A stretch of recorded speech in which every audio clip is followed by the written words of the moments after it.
relationship. How you love other people. It's biblical, it's 1 John. Nais natin in this camp talaga, we'll have each other and know each other a little bit more. So, salamat po for, in behalf of New Life Baptist Church, we really thank you for inviting us sa fellowship na ito. Pinupuri po namin Panginoon sa kanyang goodness, giving us this opportunity na makasama kayo. And again, to have that fellowship with you. Speaking of fellowship, tama-tama talaga, facing ako dito, pagkain, no? And isa yan sa hindi raw nawawala sa fellowship ng mga Kristiyano. Sometimes nga, sabi nila, we're Baptists, and ang Baptist raw hindi mahilig sa fasting. Feasting raw ang hilig na. And sometimes, we enjoy eating, and it's good. But one thing I'd like us to focus tonight, yes, for the whole camp, we'll be learning standing firm in a fallen world. But as we gather tonight, as we gather for this camp, ang challenge po sa atin while we are in this camp and learning how to stand firm, yung mindset po natin is we'll be in that and doing that together. And I'd like to focus and start sa message po ng Panginoon tonight with a lesson or a title or a subject that most people, even unbelievers, alam and gustong gawin. And that is unity. Open your Bibles to Psalm chapter 133. Psalm 133 verses 1. Psalm 133, 133 verses 1 to 3. It says here, "Behold, how good and how pleasant it is for brethren to dwell together in unity. It is like a precious ointment upon the head, that ran down upon the beard, even Aaron's beard, that went down the skirts of his garments, like the dew of Hermon, as the dew that descended upon the mountains of Zion. For there the Lord commandeth the blessing, even life forevermore." Let's pray first. Heavenly Father, thank you for this time you've given us to study your word. And we are praying, Father, for your blessing, for your guidance. Teach us to know God. In Jesus' mighty name. Unity. And again, I'd like us to have that mindset. Habang nag-aaral po tayo, we need to stand firm in this fallen world. Habang nag-aaral po tayo together in this camp, we'll have that mindset, we will do this together. Kaya po nagka-camp tayo. Kaya po may fellowship po tayo. And we'll be learning today, two parts lang po. In Psalm 133 verse 1, it says here, "Behold, how good and how pleasant it is for brethren to dwell together in unity." In a second.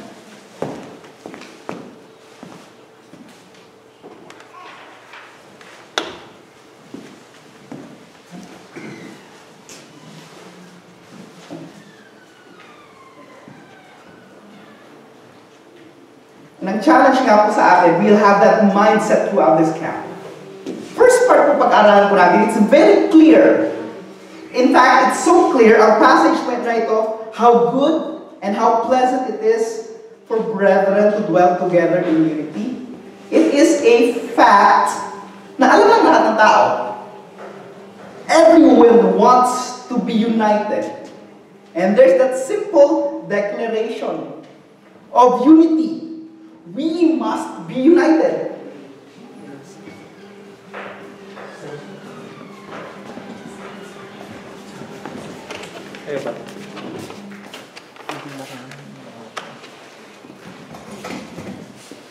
Okay? We must be united. And that simple declaration of unity, very clear po yung mga nakasabi dyan. It says here, behold how good. To learn this passage, isa-isahin po natin yung mga words. We'll be having a word study on these. And simula pa lang sinabi, oops, teka lang. Tingnan nyo ito. In fact, this passage, when the book of Psalm, ginagamit po even ng mga Jews till now to remind them, they use this in their synagogues. They sing this. This is a very common psalm they sing. It reminds them of unity. Behold, look at this, and take time to really read this passage. Behold, how good, how pleasant it is for brethren to dwell together in unity. We'll first learn again, declaration of unity. And one word it mentions there, good. How good. The word good, good lang pala eh. Para okay lang. Naalala ko po, kapag sa exam, you did good. 75, pasado ka. Naalala ko nung nag-drive ako, I was doing my driver's exam. And sabi ng instructor or yung examiner, you did good. You're very good in maneuvering the vehicle. Pero hindi ka pumasa. You didn't pass. You did good, but you didn't pass. The word good here, it just doesn't say good, it's okay. It's more like excellent. And that's the word there. When you say excellent and you read it that way, behold how excellent and how pleasant it is for brethren to dwell together in unity. Napakaganda. Napaka-nais-nais. Another word for that good there is valuable. There's value in it. Importante po na matutunan, alam natin yan. We need to learn unity. But as Christians, we really need to understand it na mayroong value sa unity. It's so valuable that even companies, imagine nyo, pupunta pa sila sa mga retreat para ma-develop ang teamwork. Meron pa silang mga team building. And yun po yung challenge natin. We are here right now. We are here enjoying yung nature. We are here enjoying each other's company. And brothers and sisters, we are here developing that unity because, brothers and sisters, we are to be one unit. Yes, iba-iba tayong churches, but we are all Christians. Brothers and sisters, ang challenge po natin, behold how good, how excellent it is, how valuable it is to have unity. How appropriate, yan yung another word na na-mention po ito. It is only right, tama lang naman, that the Church of God work as one. If we are the body, isang song nga, if we are the body, why aren't His arms reaching? Why are His feet going? Because as body of Christ, we are to be together, serving one purpose. Brothers and sisters, behold, look at this, focus on this, how good and how pleasant it is for brethren to dwell together in unity. Beneficial, that's the other word for that. My benefits. Really would be a blessing to other people when God's people love Him and serve Him together. How good and how pleasant. Ano to pleasant the word? The word pleasant means sweet. Wow, sweet. Hindi po yung sweet na kapag may mag-asawa or mag-girlfriend.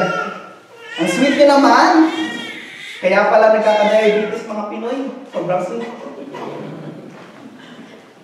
It's sweet and yet pleasant to look at. Hindi yung nakakarindi. The word here, sweet, it has a more connection, sweet sounding. Kanina po, as we are praising God, we were praising God, we can see here music instruments being played. Me, I love music. Naalala ko beforehand, nag-serve po ako sa Panginoon with Pastor Jeff in the Philippines, and part po sa ministry na inassign nila sa amin is more music. And I love music. I love playing instruments. I love it that much na sometimes I love music, but the music doesn't love me. I know how to play instruments, pero kapag kumanta na ako, ay umalis na kayo.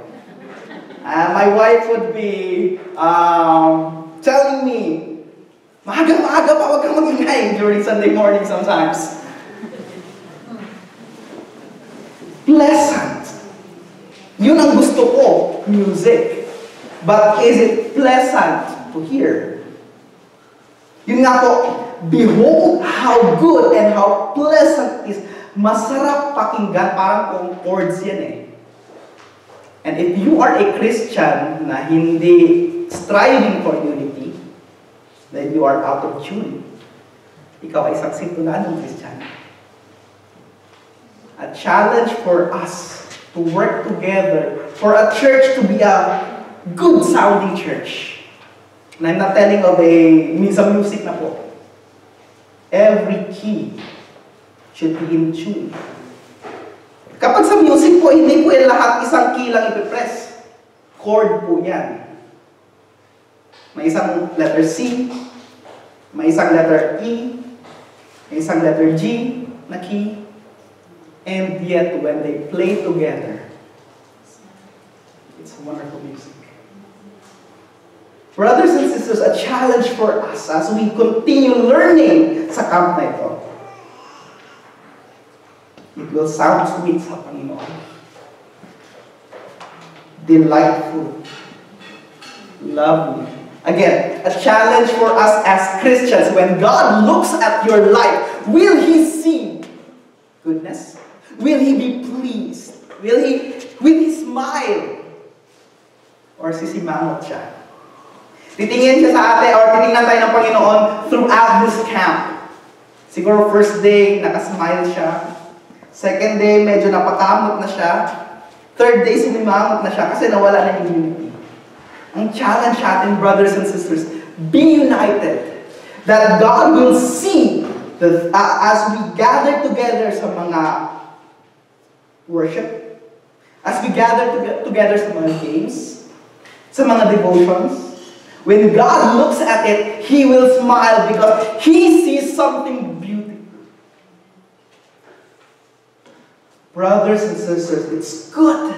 It's pleasant. How good and how pleasant it is for brethren or brothers to live together in unity. Another word, so we've learned good. It means pala excellent, valuable, appropriate, beneficial. We've learned of the word pleasant, sweet sounding pala yan, delightful, lovely, beautiful. Another word that we'll consider is the word brethren. And when you say brethren, brothers and sisters, it always has a picture na, of course, magkakapatid yan, brethren, but more on relatives. It reminded me. Di ba, lahat? John 12, as men as believing to them, gave them the power to be called the sons of God or children of God. So meaning we are family. We are a spiritual family. So dapat lang pala maging united tayo. Because we are the family of God. We are of the same tribe. Yan ang meaning kapag brethren. And there is a resemblance. Brothers and sisters, darating yung time na hindi 100%, we will never 100% be agree on everything. Darating yung time na you will disagree, sasabihin ko. Darating yung time na you will disagree, na sasabihin nyo, si Pastor Jeff ang mas pogi kay Pastor Mike. And my wife will disagree. Dapat lang. Diba? Time will come. But there is always that common denominator, which is Jesus Christ. And that should connect us in spite of our differences. Brothers and sisters, we are to be united. It says here, behold how good, how pleasant it is for brethren, and we are brothers and sisters, to dwell together in unity. Let that common denominator connect us. Jesus Christ. Brothers and sisters, we've learned about the word good, pleasant, brethren, and the word dwell actually means to remain, to stay. So challenge po as a church, we are from NLBC, you are from FCCC. Dapat wala pong naalala kong galing na sa inyo. ABC, Anywhere Baptist Church. Have that stickability. This is your family. And we are a family. Brothers and sisters, dwell together. That word dwell, it has a meaning of remaining. It has a picture of marrying actually also. When you marry someone, till death do us part. Wow. Behold how good and how pleasant it is for brethren to dwell together. And imagine marriage with that. It's so sad nowadays kapag marriage, it's easy to let go, break that vow. Marami pong divorces nangyayari. But the word dwell, it has, again, staying. If marriage, they say, needs work, and you need to work out your marriage, as a church, as sa camp na to, we are to work together with this unity. That's why po in Ephesians chapter 4 verse 3, endeavoring to keep the unity of the Spirit in the bond of peace. My effort. Question, are you willing to work out for the sake of unity, for the sake of our camp, for the sake of our churches, to be united? Are you willing to take that effort? When it's hard, daling mag-let go sa marriage. Ganyan din ba? Ganyan ba yung tama? And in a church, when it's hard, it's easy to just, ayoko na, ayaw na, uwian na, ayoko na mag-church dyan. A challenge for us. Dwell. Abide. How good and how pleasant it is for brethren to dwell together in unity. May picture pa nga isa dyan eh. It also pictures to sit down. And it has a picture of giving time for each other. In unity nga po, brothers and sisters.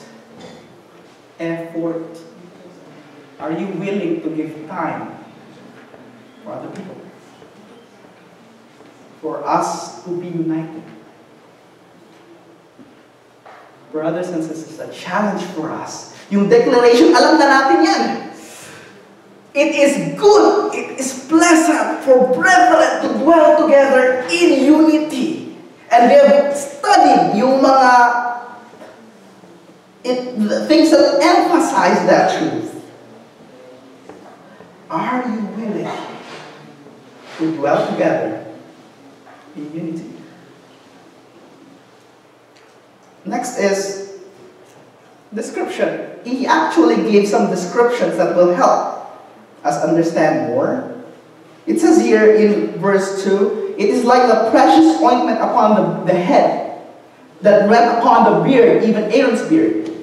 It went down the skirts of his garments as the dew of Hermon, as the dew that descended upon the mountains of Zion. For there the Lord commanded the blessings, even life evermore. It always has a picture. If someone is united, and if the church of God is united, parang ganito raw na picture. And during the anointment of a priest, or a king, Aaron this is the first priest, there was a certain level of joy na tuwang-tuwa sila. They have this connection with God. That is a joyous celebration. And totoo po, nakakatuwa if this church, us as a church, us as campers, nakakatuwa tingnan. Matutuwa po si Brother Mike. Matutuwa po si Pastor Jeff. Matutuwa po ang Panginoon. It gives joy. It is a picture of consecration. Na parang yun nga, ang picture po dito, ang ointment for the whole body. Yun ang picture po niyan eh. So meaning lahat po ay inanoint para sa Panginoon. And it's a picture, if you are united, you are saying na, pinapakita mo lang nga talaga, you've given your life to the Lord, that this church is for the Lord, you're doing everything for the Lord. Even in unity, you are united because of the Lord. Of course, it mentions also there, it is just like having those blessings. Alala ko nung sa seminaryo, isang summary po ng Old Testament, New Testament, they say, obedience brings blessing. Disobedience brings chastisement. That's the cycle, if you'll notice. And it only gives picture of if you are an obedient child, and part of ng pagiging obedient child is unity, being united. Do you think God won't bless this church? God won't bless this camp? God won't bless you spiritually? Brothers and sisters, simple. A challenge for us. Be united. They say, if you join a cat and a dog by the tail, you'll get union, but you'll never get unity. Diba? Ipagsama mo yung aso at pusa, ibuntot mo, pagdugtong mo sa buntot. Huwag niyo po kayong gawin talaga. Join a cat and a dog by the tail and you'll have union, but not unity. Being in a union, you'll have something connected, but never in heart. Uniformity means you are looking alike. Unity means oneness of heart and purpose. Again, time will come that we won't be 100% uniform. Kami sa New Life, sometimes we love suits. We're not saying na kasalanan kapag hindi nakasuit. May mga churches na dapat nakasuit lang raw. It's never uniform. It's just uniformity. But unity, magkaiba man tayo ng mga practices sometimes, but we have one purpose. To serve Jesus Christ. Love Him. We are one. We should be one. Let's pray. Our Heavenly Father, thank you for this time you've given us. As we will be learning truths from your word and how to stand firm in this fallen world, we will do it with one heart, knowing this is all for you. You saved us. It is only by your grace alone. We need your empowerment, your guidance, your word, your blessings. Guide us, O God, in Jesus' mighty name. God bless you.